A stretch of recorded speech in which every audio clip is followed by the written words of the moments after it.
Students, ഇന്ന് നമ്മൾ നോക്കാൻ പോകുന്നത് ഹാഫ് എ ഡേ എന്ന നജീബ് മാഫൂസിന്റെ പ്രശസ്തമായ കഥയുടെ സമ്മറിയാണ്.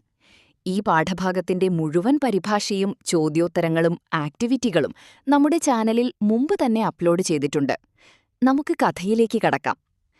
കഥയുടെ തുടക്കത്തിൽ ഒരു ചെറിയ കുട്ടി തന്റെ അച്ഛന്റെ കൈപിടിച്ച് ആദ്യമായി സ്കൂളിലേക്ക് പോകുകയാണ്.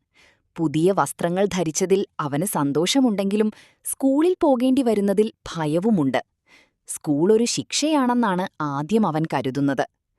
സ്കൂളിൽ എത്തിയ ശേഷം അവൻ പുതിയ സുഹൃത്തുക്കളെ കണ്ടെത്തുകയും കളികളിലും പഠനത്തിലും പങ്കെടുക്കുകയും ചെയ്യുന്നു. ക്രമേണ സ്കൂളിനെ ഇഷ്ടപ്പെടാൻ തുടങ്ങുന്നു. ജീവിതത്തിൽ സന്തോഷങ്ങളും സൗഹൃദങ്ങളും അറിവും ലഭിക്കുന്ന ഒരു സ്ഥലമായി സ്കൂളിനെ അവൻ കാണുന്നു. എന്നാൽ ജീവിതം സന്തോഷം മാത്രം നിറഞ്ഞതല്ല. മത്സരങ്ങളും വഴക്കുകളും ബുദ്ധിമുട്ടുകളും ശിക്ഷകളും അവൻ നേരിടുന്നു. അങ്ങനെ ജീവിതത്തിന്റെ വിവിധ അനുഭവങ്ങളിലൂടെ അവൻ മുന്നോട്ടു പോകുന്നു. സ്കൂൾ വിട്ടിറങ്ങിയപ്പോൾ അവൻ വലിയൊരു ഞെട്ടലാണ് അനുഭവിക്കുന്നത്. തനിക്ക് ഒരു ദിവസം മാത്രമാണ് കഴിഞ്ഞതെന്ന് തോന്നിയെങ്കിലും യഥാർത്ഥത്തിൽ വർഷങ്ങൾ കടന്നുപോയിരുന്നു.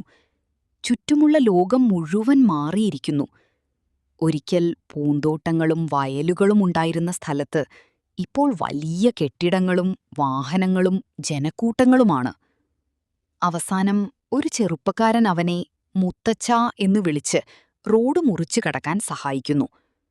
അപ്പോഴാണ് താൻ വൃദ്ധനായെന്നും ജീവിതം മുഴുവൻ ഒരു ദിവസം പോലെ കടന്നുപോയെന്നും അവൻ തിരിച്ചറിയുന്നത്.